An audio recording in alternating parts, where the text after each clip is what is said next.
Bismillahirrahmanirrahim. Assalamualaikum warahmatullahi wabarakatuh. Alhamdulillah, puji syukur saya panjatkan atas kehadirat Allah Subhanahu wa taala.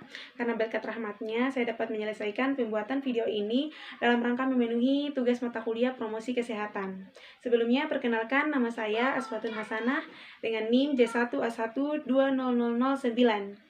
Adapun pada video kali ini saya akan membawakan materi mengenai program promosi kesehatan di Indonesia. Untuk selanjutnya berikut pemaparannya. Nah, program kesehatan di Indonesia. Jadi pada materi kali ini kita akan bahas mengenai program promosi kesehatan di Indonesia. Walaupun sebenarnya program kesehatan di Indonesia ini cukup banyak, namun pada materi kali ini yang kita akan bahas adalah 3 contoh, yaitu program kesehatan ibu dan anak atau disingkat dengan KIA, dan yang kedua adalah program lingkungan sehat dan juga program gizi masyarakat. Nah, untuk selanjutnya, terlebih dahulu kita tahu apa sih sebenarnya yang dimaksud dengan program promosi kesehatan. Jadi program promosi kesehatan adalah program yang didesain untuk meningkatkan derajat kesehatan masyarakat lebih luas daripada sekedar terhindar dari penyakit, tetapi sehat secara keseluruhan. Artinya sehat baik fisik, mental, ekonomi, sosial, dan juga spiritual. Kesehatan ibu dan anak merupakan sasaran program kesehatan di Indonesia secara umum dan merupakan sasaran promosi kesehatan secara khusus. Kesehatan ibu dan anak ikut mempengaruhi kesehatan masyarakat Indonesia secara umum. Ibaratnya, ibu yang sehat akan melahirkan anak yang sehat, sehingga terbentuk pula generasi yang sehat. Maka dari itu, promosi kesehatan sangat diperlukan pada program ini. Apa sih sebenarnya yang menjadi tujuan dari program kesehatan ibu dan anak ini? Yaitu adalah untuk meningkatkan angka persalinan yang ditolong oleh tenaga kesehatan menjadi 90%. Karena mengingat angka kematian ibu melahirkan di Indonesia itu cukup tinggi. Untuk selanjutnya, bagaimana sih dukungan promosi kesehatan pada program kesehatan ibu dan anak ini? Jadi, promosi kesehatan merupakan salah satu prasyarat untuk mewujudkan pelayanan ibu yang berkualitas. Oleh sebab itu, promosi kesehatan mendukung program dengan jalan memberdayakan tenaga kesehatan, pemberi pelayanan kesehatan ibu dan anak untuk mengetahui, mau, dan mampu melakukan komunikasi interpersonal dan konseling.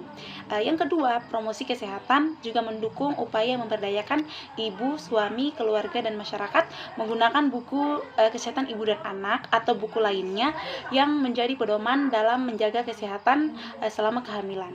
Promosi kesehatan juga mendukung upaya mendorong adanya kebijakan dari para pengambil keputusan melalui kegiatan advokasi, sehingga dalam agenda prioritas pembangunan daerah, dukungan terhadap kesehatan ibu dan anak ini juga masuk dalam prioritas. Untuk selanjutnya, apa sih sebenarnya yang menjadi sasaran primer promosi kesehatan pada program kesehatan ibu dan anak ini adalah ibu dan anak yang ingin ditingkatkan kesehatannya secara langsung atau ditingkatkan derajat kesehatannya. Misalnya kesehatan ibu hamil baik saat melahirkan maupun masa saat hamil itu harus terjaga, baik kesehatan fisiknya, mentalnya, apalagi misalnya ibu hamil itu harus dijauhkan dari stres.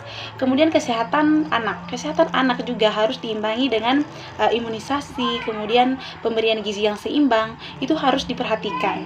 Selanjutnya adalah sasaran sekunder. Sasaran sekunder promosi kesehatan pada program ini adalah orang-orang yang jika dirubah perilakunya maka akan berpengaruh pada kesehatan ibu dan anak. Misalnya suami, keluarga intinya, misalnya kakeknya, neneknya, kemudian tetangganya juga, tenaga kesehatan, tokoh adat yang ada di lingkungan sekitar ibu hamil, agar tentunya kesehatan ibu dan anak ini terjaga. Yang selanjutnya adalah sasaran tersier. Sasaran tersiernya adalah para pengambil kebijakan atau para penentu kebijakan. Dalam hal ini misalnya pemerintah provinsi, pemerintah kabupaten kota, di mana promosi kesehatan masuk pada tingkat ini atau pada tingkat mengambil keputusan atau pengambil kebijakan ini melalui advokasi. Nah, untuk selanjutnya dilakukanlah berbagai upaya agar peningkatan derajat kesehatan ibu dan anak ini terus menjadi lebih baik. Selanjutnya, strategi promosi kesehatan di berbagai tatanan. Jadi, strategi promosi kesehatan pada program kesehatan ibu dan anak ini difokuskan pada tatanan rumah tangga dan juga institusi pelayanan kesehatan yang mempunyai ungkit besar untuk meningkatkan cakupan program kesehatan ibu dan anak ini dan menurunnya angka kematian ibu dan anak. Program yang kedua adalah program lingkungan sehat.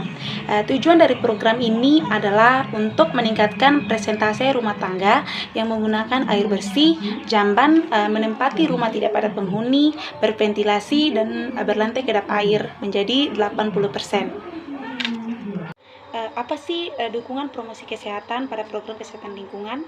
Jadi promosi kesehatan masuk dalam program kesehatan lingkungan ini yaitu dengan melakukan gerakan pemberdayaan rumah tangga sehat secara kemitraan dengan berbagai pihak terkait.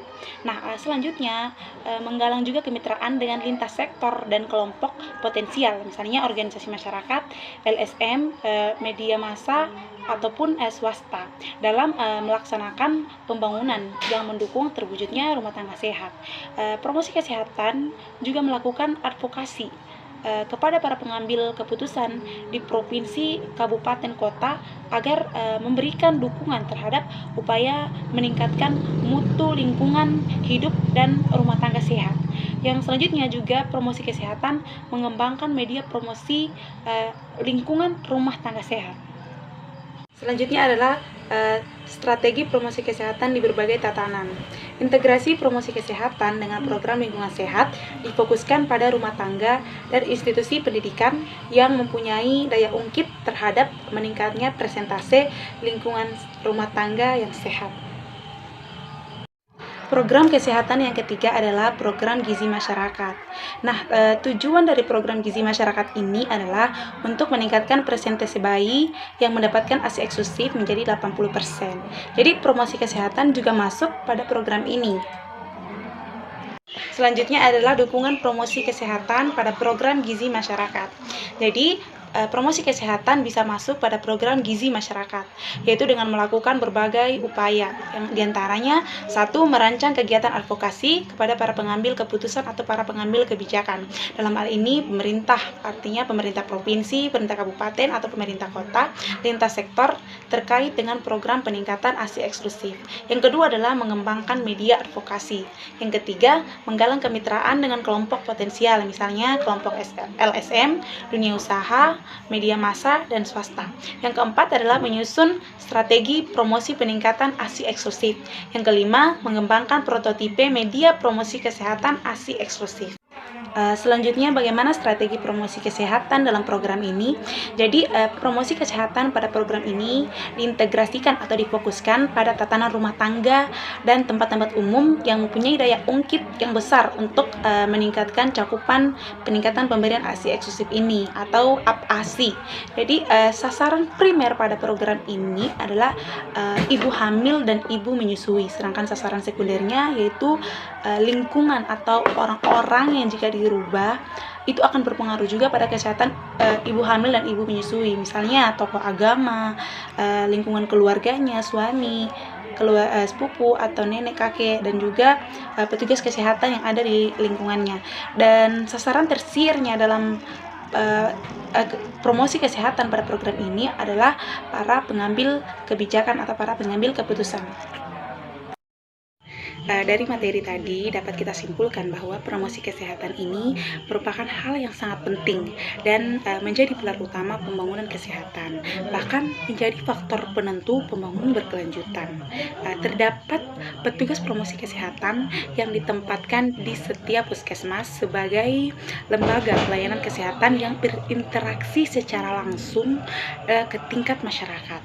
Nah, petugas promosi kesehatan dapat menjadi elemen dari kampanye gerakan kesehatan yang dilakukan oleh pemerintah. Hal ini disebabkan karena petugas promosi kesehatan merupakan sosok yang berinteraksi langsung di tingkat masyarakat serta mengetahui kondisi di lapangan sebagai bagian dari institusi kesehatan. Maka dari itu, promosi kesehatan sangat penting dalam program-program kesehatan yang ada di Indonesia. Tentunya promosi kesehatan ini harus terus dikembangkan kembangkan agar promosi kesehatan bisa lebih masuk kepada program-program kesehatan yang ada di Indonesia ini. Nah, sekian materi yang dapat saya bawakan. Mudah-mudahan apa yang saya bawakan ini dapat bermanfaat. Dan saya ucapkan juga terima kasih kepada Ibu dosen, Ibu Hartati Bahar, SKM MKes, dan juga kepada teman-teman sekalian. Lebih dan kurangnya mohon dimaafkan. Wabillahi taufiq wal hidayah. Wassalamualaikum warahmatullahi wabarakatuh.